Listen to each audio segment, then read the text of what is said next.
Hello, it's your Geordie Journos. Back as a threesome. Three. Just get out of the way. Just get out of the way. You knew that was what I was going to say. Well, you knew that? Yeah. That's where I was going. Back as a hat-trick. Yeah. Oh, we missed the punchline. Do we restart the intro? Nah. Whenever I do. you know us, we're not slick like that. No, it is quite a relevant day to get back as a 3 when Alexander Isak breaks a 5-6-ish year. Yeah, 6 season, 5.5, yeah. Incredible that no Newcastle United player had scored a Premier League hat-trick for that length of time, considering that Callum Wilson scored a stack of goals and you've had Alexander two of your Isak, greatest Premier League scorers, Yeah. or two of you probably in your top 5 Premier League scorers in that time, yeah, no hat-tricks, until today. Alexander Isak getting 24 goals in the calendar year as well. And only just made it 3 now. It's remarkable, really. Aye. Plus a brace against Sunderland and a goal against Chelsea in the Cup. What a guy. What Brilliant. a player. He is, isn't he? He's just unbelievable. We've spoken on this channel several times. I don't know of any striker in world football who's better than Alexander Isak. I don't. And I've said this several times, not just because of his goal scoring, but just his general play. There's no striker like Alexander Isak. Nobody does what he does. Nobody does what he does. Drops into pockets. He's just so skillful. Drops into spaces. I say it all the time. He's Thierry Henry, but better. Joking. I'm not getting carried away. But you know, he's just sensational. Newcastle are so lucky to have him. Well, and when he's on form, he's incredible. You had me looking up the best strikers in the world this Yes, season, I did, yeah. And you was trying to get a conversation going on who does he compare to, who is he better than, and it is a very, very small list. You can look. I think you can look at goal scorers. You can look at Erling Haaland. You can look at Harry Kane, for example. But they don't do what Alexander Isak does. Alexander Isak, as an overall footballer, can do anything. Can literally do anything. He doesn't have like the physicality and almost the brutal energy of like an Erling Haaland. And Erling Haaland is absolutely clinical most of the time. But so is Alexander Isak, is mostly clinical. He can score all kind of goals. He's shown in recent times he can smash them in from 25 yards. He can beat the best centre-halves in the Premier League in the air and score headers. He can jink inside and outside and back again and turn people inside out like he did the other week for Jacob Murphy's goal. He can do everything. Yeah. He's got everything in his locker. I don't think anybody does what he does better. We looked at that list, and Harry Kane is, even though he's not as old as some of the other names were mentioned, but is past his best. He's not as good as he was. He's a class finisher, there's no doubt about it, and can score all kinds of goals himself, but looks like he's running backwards through treacle. When he is running, he's slowed right down. Not that he was the quickest anyway. Robert Lewandowski, still an unbelievable goal scorer as we look, but again, he's got his better years behind him, really. And the other contenders, and Chris Wood was in the list of the European players who've scored a lot of goals. Yeah, we'll get that one in the bin. I don't think anybody's going to make a case to say Alexander Isak isn't as good as Chris Wood. Well, Chris Wood might. Even he wouldn't, actually, having played with him, he would know that he's not as good. I think one thing I've really enjoyed from Alexander Isak this season particularly, I think creatively he's come on quite a long way. Before this season, his assist contributions weren't that high, or his chance created contributions weren't that high. He's one of Newcastle's best chance creators this season, and 4 assists, I think, to his name. He could have got another one today.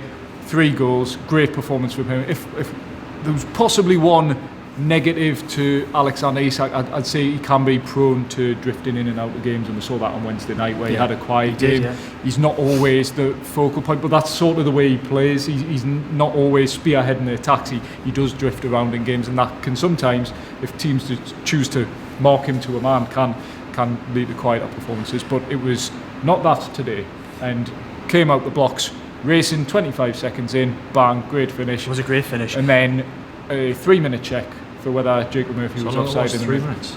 Jesus. Because I was saying to you, I was like, when does this goal actually get awarded? Is it a 25-second goal, or is it technically a 3-minute goal? Because by the time they actually awarded the goal, 3 minutes were on the clock. Yeah, it was. You're a stat man when it comes to these things. You're the stat man of journalists of the North East Press Pack.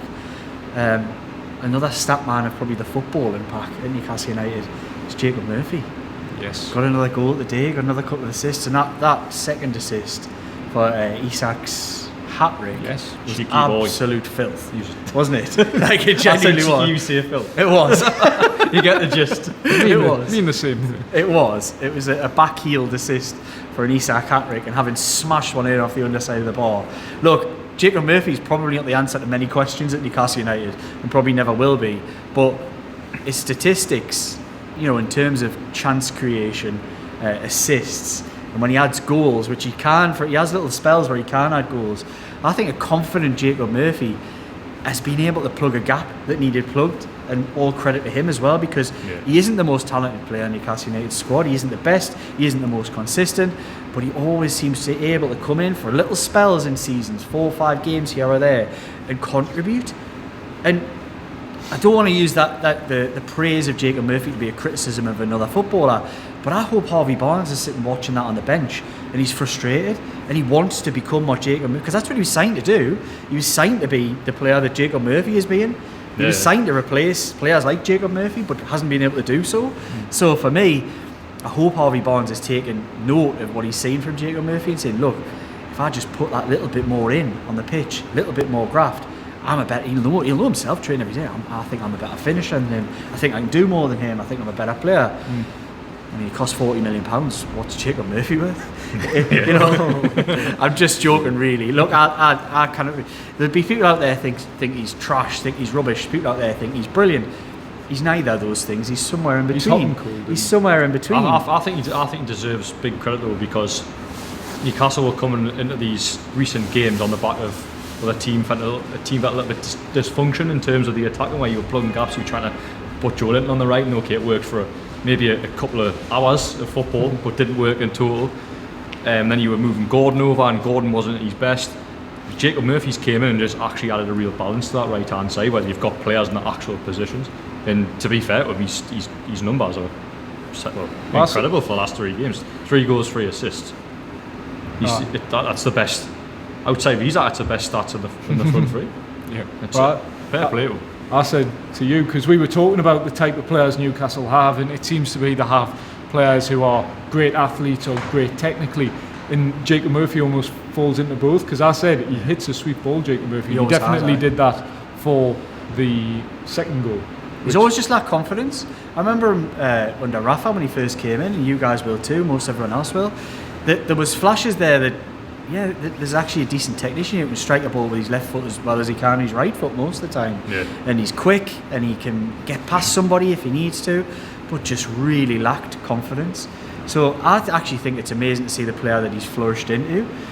From quite a timid character that walked into that squad under Rafa Benitez, who had quality, that people knew he had qualities within the club, but doubted whether he would ever be able to grasp it, and was almost overawed by the experience of coming to Newcastle United. To now be the character that he is. The loan spells he had, it was Sheffield Wednesday and West Brom was his 2 loan spells. Yeah, and I don't think he really pulled up any trees at either of those. To come back and to have put himself in a position in the squad, and he's got real value. Yes, he isn't the player that anybody would choose in their starting 11, but he's got value in the squad whether you like it or not, and I think it's really positive. Next thing I want to come on to when we're talking about analysis of this game and what's happening is I think the midfield dynamic, even though it changed today, Alexander Isak will take the plaudits, and there's no doubt about that. Yeah. We started the video on him for that reason. Yeah. But I think Alexander Isak isn't able to score the goals he is today without that performance from Sandro Tonali. Yeah. I mean, that lad is him with Bruno Guimaraes, somebody in the live called the Brunali. The Brunali combo in midfield, it's really purring. Look, opposition has to be taken into account. The 3 teams Newcastle United have played this week haven't really put a great account of themselves in. Whether it's Newcastle United have made them look like that, or whether it's somewhere it's that they haven't performed, or whether it's somewhere in between, I'm still not really sure. But Newcastle had to play well against all 3 to get and they haven't just won games 1-0 and took the foot off the pedal. They've gone and put teams to the sword. 4 goals last week, 3 in the week, could have been 6 or 7. Again today, that was 8 or 9 on another day. It was another Sheffield United, wasn't it? Yeah. If Newcastle had taken their chances, Gordon had 2, Isak had another couple, Bruno hit the post. It was rampant. But I still think Newcastle can do what they've done this week without that absolute control that Tonali and Bruno have added. Tonali his recovery runs today, the speed, it's only thing is Bruno's one of the best number 6s on the planet. There's no doubt about that, and this doesn't brush away from that fact. He still is. But Tonali makes recovery runs that Bruno could only dream of, because he's stocky, he's strong, he's very quick in getting back, and he sniffs out danger and covers. And I think that 6, I think we talked about it, didn't we? That almost putting him in that position's made him be a more disciplined midfielder, and he looks better in the 6 than he ever did in the 8. His natural athleticism makes you think he could be a brilliant 8, and it almost flips around. You think Bruno probably doesn't fit that, but when you flip the two of them in the opposite positions, they're fantastic, because Bruno now is able to do things which he hasn't been able to do since that first season, since that first 6 months when he signed. And this isn't meant to be some kind of comparison of saying like Sandro Tonali is the new John Joe Shelby, but Bruno hasn't been able positionally hasn't been able to affect things at Newcastle United as well, in creating things, scoring goals, looking like scoring goals, creating chances for others, assists. Hasn't been able to do that since John Joe Shelby was doing the dirty work behind him. Now you've got John Joe Shelby on steroids, really. Sandro Tonali sprinting around like only John Joe Shelby could dream of. As my nearly get interrupted on my video there. Somebody shouting the ball, but screw it. Oh well. I know it's put me off my stride. That it takes a lot to do that to me. Put me off my stride. You were in a really good stride. I was. Steroids, John Joe Shelby. John Joe Shelby on steroids. Sandro Tonali is just outstanding. Like I said, not only the physical attributes and the speed, everything that he's got, he's now seeing forward passes and creating things and getting involved in stuff which he wasn't before. He's been a revelation, but this is the frustration, really. Not to go too negative on it, is that we've all had, I think, on this video, is all we ever wanted to see was a run of games. Get him in 6, 7, 8, 9, 10 games, and let's see whether he can add value to the team. He's had a run of 4 or 5 now, really. Dropped out for 1, but he's had a run of 4 or 5 now, and it's undoubted that man adds real quality to Newcastle United's midfield. It's all right saying, well, I knew that all along. Yeah, well, you might have, because you watched him in AC Milan. But in black and white, we hadn't seen that. We'd only seen flashes. Now we're seeing consistent quality, and the relationship with Bruno only continues to build. Now, I think putting Willock in there today proved it doesn't really matter who plays the other role, largely. Whether it's Willock, whether it's Longstaff, or whether it's Joelin, it probably doesn't matter too much, because the other two have got the ability to control games, particularly against teams with lesser, midfield qualities that these guys had today at Ipswich. As you can tell, we're at Portman Road. We're actually tucked away in a little corner here with a snack bar behind, because it wouldn't be the Geordie Journos without us getting chucked out of a Premier League football stadium. Not for anything we did, of course, just for taking a long time. I'm just disappointed because I didn't get my £6 chicken and Balti pie because the kiosk is closed. So just a shame. It's pricey. I'm not gonna lie. It's pricey anyway. You go to football. Right. One thing we were talking about, which I think the last 3 games has highlighted, and there's been a big talking point, and it was a question I asked Eddie, how Martin Dubravka's future has been put under the microscope in recent weeks, and whether he's moving to Saudi Arabia or not. He's come back into the team in Nick Pope's absence, and largely has had very little to do. But I think today maybe highlighted Martin Dubravka just has that ability to play the ball a little bit more than Nick Pope with his feet, and I think that just benefits Newcastle massively in the way that, I'm not saying Martin Dubravka's a better goalkeeper than Nick Pope for a second, but just having in these type of games where Newcastle are going to be rarely tested in terms of the defence, to have the ability to play out from the back and really control games from the keeper playing it out has been really beneficial the past couple of games, or past few games. Yeah, that's a good point. Yeah, you look, they have played lesser opposition last three games a week, and Martin Dubravka, it just allowed them to have a third centre back. I feel like someone can just play the ball about, whereas when Nick Pope, no disrespect, when you get the ball, you feel a bit nervous. He brings a bit. I feel nervous, and Nick Pope think the defenders feel it too. Everybody does. I think Dan Burn and Fabian Schär look better players because they've got a goalkeeper behind them they can trust in terms of football. They can trust Nick Pope to make saves. That's not a problem. But I was making the point to you before. I think Nick Pope adds real value in probably 10 to 12 games in a Premier League season against where you know you're going to get peppered, and he has to make big saves at big moments. Martin Dubravka probably hasn't quite got that. He hasn't quite at that level to make those kind of saves. But what he does add, in most of the other games where you know you're going to dominate possession, particularly with that midfield controlling things, then you need a goalkeeper who can start things off. And Martin Dubravka was quite easily, in the last couple of games, just missing a man.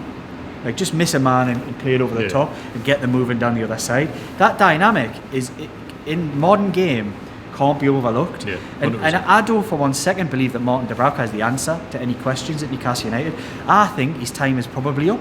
His time as Newcastle United number one is probably long gone. And that's okay to say that. But what I also didn't expect was probably one of his final acts as a Newcastle United goalkeeper would be to really put the pressure on Nick Pope. Because what he's done in the last 3 games is really highlight the major weakness in Nick Pope's game. Nick Pope cannot play football with a ball at his feet. It is awkward. It's awkward watching the guy take the ball to his feet, and he must be doing loads of work on it, and I hope that he is, but it isn't getting any better.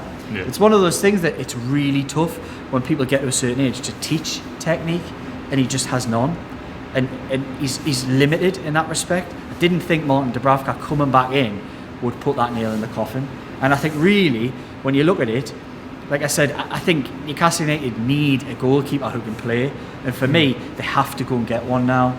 I'm not saying in January they're not going to do that, but next summer, one of the highest priorities in a transfer window has to be replace Nick Pope.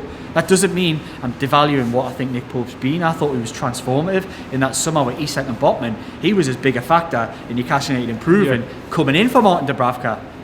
But now when Newcastle play a different way, when they've got different pressures and different style, I don't think Nick Pope is fit for purpose in that role. As a shot stopper, yes. As a footballer, no. I actually think his distribution in many ways, I think it's regressed a little bit. This season, I don't think he looked as nervous with the ball at his feet when he first joined the club. Because one thing I was really good at is his long throw. I think it was ever since that Liverpool game when he got sent off for Salah, for the Salah incident, he's honestly never been the same with the ball at his feet. There's just been an air of anxiety when he gets the ball. He was shaky though. I remember that was one of the things that stood out. He would come out for stuff and he'd be like, it was a little bit. I just don't know if he's ever had it, but it wasn't as obvious, was it? No, it wasn't as obvious. Yeah, that's a point I'm making. Yeah. The thing with Nick Pope, which we've all said before, you put Nick Pope in a time machine 20 years ago, he's the best goalkeeper in the world.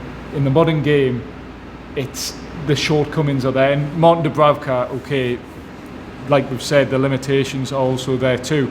But it's probably highlighted Newcastle need a hybrid of the two, or at least someone who can play a bit of football. Well, they seem intent on pursuing James Trafford in many ways. Who is just Nick Pope, by the way. But that's the thing. I don't know. I've seen James Trafford play.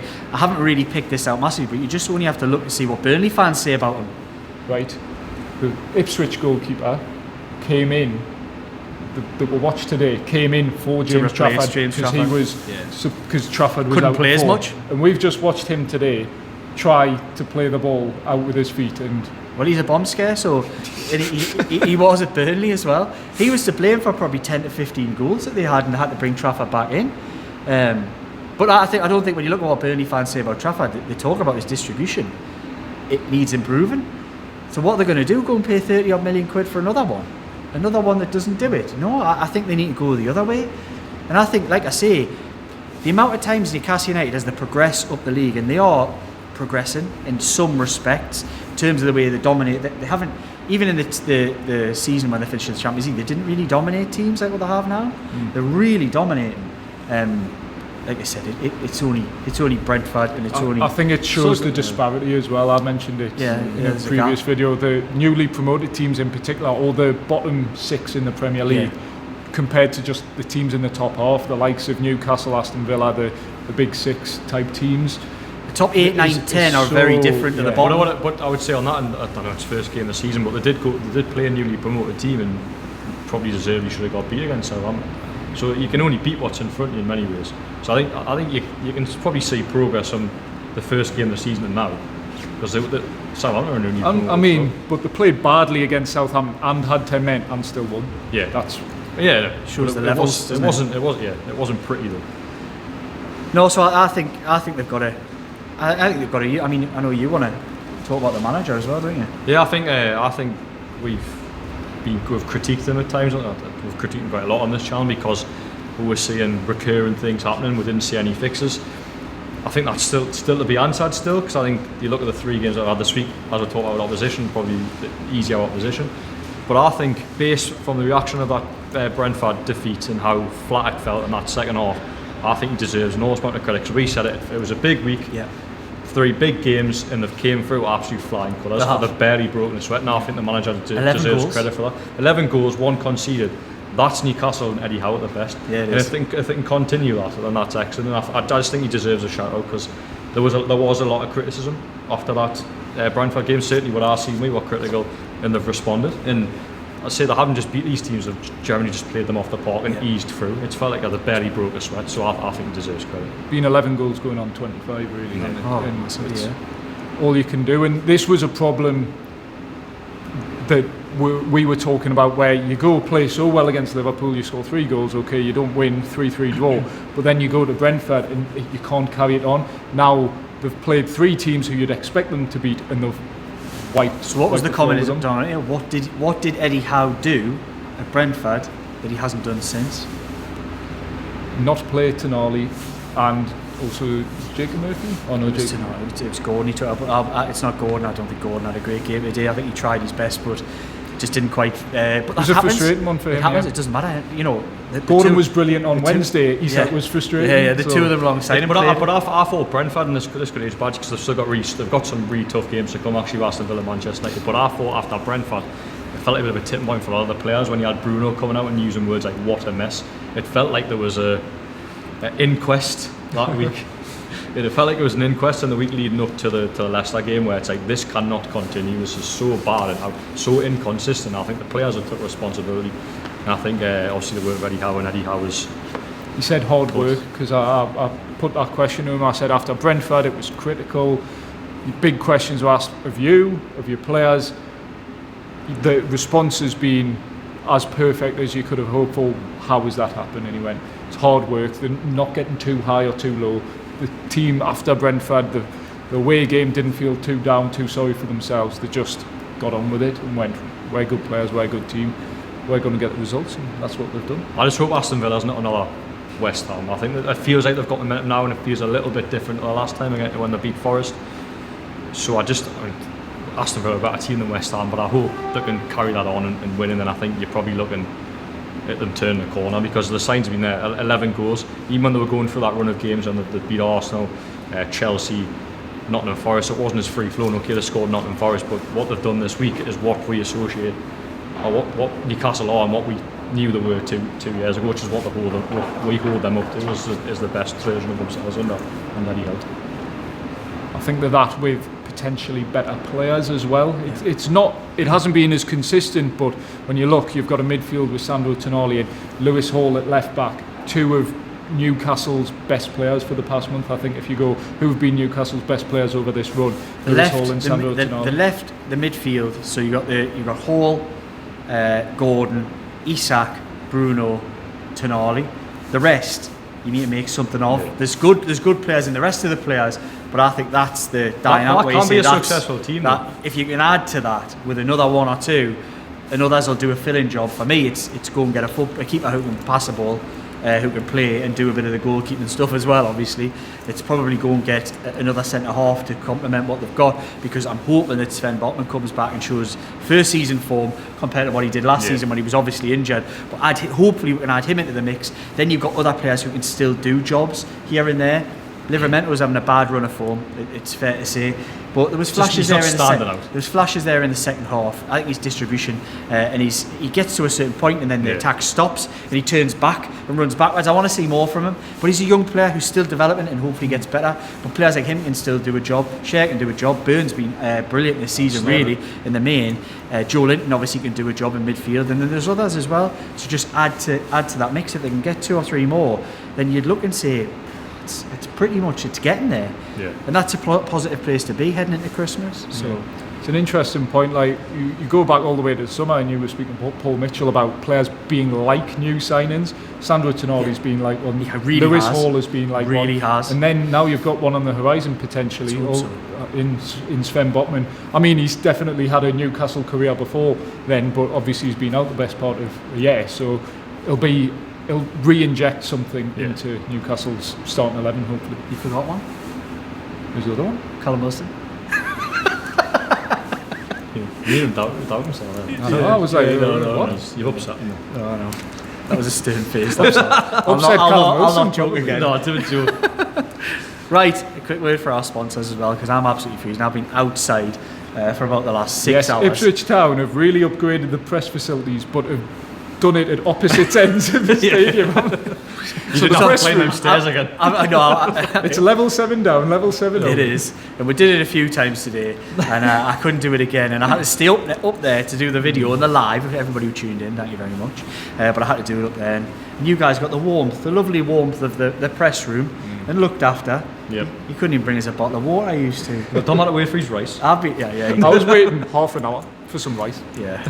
It was a very strange catering experience. I still don't know what I ate, but it was all right. It was champagne problems, though, really. Champagne problems. Champagne Geordie journals. We'll be having a champagne or two on Christmas. I hope you have a champagne or two as well. No, but I want to say that as well. It's been a fantastic year for the Geordie journals. I'm going to mention new sponsors in a moment. But it's been a fantastic year. And one of the things that came through on the live was how many people were sort of said that they're sort of delighted with what we've been able to give them. The conversation, the community, and whatever. So I think I can speak for you two guys out there and say whether you're going to have a tough Christmas, it's not always going to be easy for everybody out there, or whether you're going to have a positive one and you've got people and loved ones you can spend it with, you haven't. Look, the Geordie Journals, we're always here, and we're always hopefully bringing a bit of a light, and we want to wish you a very Merry Christmas, Happy Christmas from all of us here, and the best to you and yours, however you spend it. Right, word for our sponsors, of course. Mitigate, our sponsors of the Geordie Journals. Mitigate transforms workplace mental health, mitigating legal risks, reducing absenteeism and boosting productivity, delivering up to £9 ROI per £1 invested. Book your free demo today. And of course, as they always have been for quite some time now, we have a brand new advert for 4Rivers Financial Planning too. 4Rivers Financial Planning, providing all your holistic pension advice for anybody of all ages. Look after the future. What would I say then? Look after you. Future-proof yourself. Future-proof yourself. I'm going to get that one down to a T by the time the next time we have a video. What do I expect now from the Geordie Journals? Heading into Christmas. Press conference on Monday. Okay. Yeah, we'll not be there, so it'll be me and Dom again. And then that'll be our final video before Christmas, I'm guessing. Yeah, I'll be doing some last-minute Christmas shopping while you're chatting away to Eddie. Yeah. I think. Right. We've been the Geordie Journals. This was Portman Road. It was a fantastic evening. I hope you enjoy it as much as we've enjoyed today. Thank you so much for getting involved in the conversation. Like, comment, share, subscribe for all your Geordie Journals content.